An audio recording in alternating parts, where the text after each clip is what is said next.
তার ঈশ্বরের কাছে প্রার্থনা করি এরকম আপনার যেন কখনো কোনোদিন আপনাদের পেতে না হয়। কেন বলছি সেটা আপনারা শুনলেই বুঝতে পারবেন। ধরুন আমি বন্ধু, আমার বন্ধুর বাড়িতে এসেছি। কিরে কেলো? কে রে? এই তো আমি মানিক রে। আরে মানিক যে, কি খবর বল, কেমন আছিস? ভালো ভালো। এই পথ দিয়ে যাচ্ছিলাম, ভাবলাম বন্ধু বলে কথা, কতদিন দেখা হয়নি, একটু দাঁড়িয়ে যাই আর। দাঁড়াবার কি দরকার ছিল? চলে গেলে তো পারতিস। বাড়ি থেকে বউ তাড়িয়ে দেয়, চলে আসে। কি খাবার, কেমন আছিস, কি খাচ্ছিস? কিছু না। আরে কি ব্যাপার বল দেখি, তুই এখন তেমন হাসিস টাসিস না, কি হয়েছে? কি কেন আসবো? উমা কেন আসবো? তুই যা কিপটে এলে কিছু খাওয়াস না, ওই জন্য আসবো। ওই দেখো লোকে না আমার মিছিমিছি কিপটে বলে বদনাম করে, আসলে আমার মনটা বড় উদার, বুঝলি? তাই? হ্যাঁ তাই? হ্যাঁ। বেশ, তাহলে এতদিন বাদে বন্ধু এলাম যখন, কিছু খাওয়া টাওয়া খাবি? হ্যাঁ।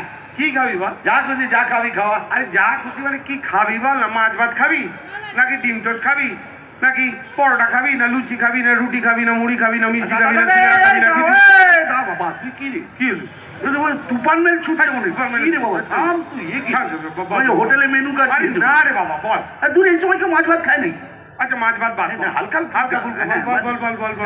ধর গেল লুচি।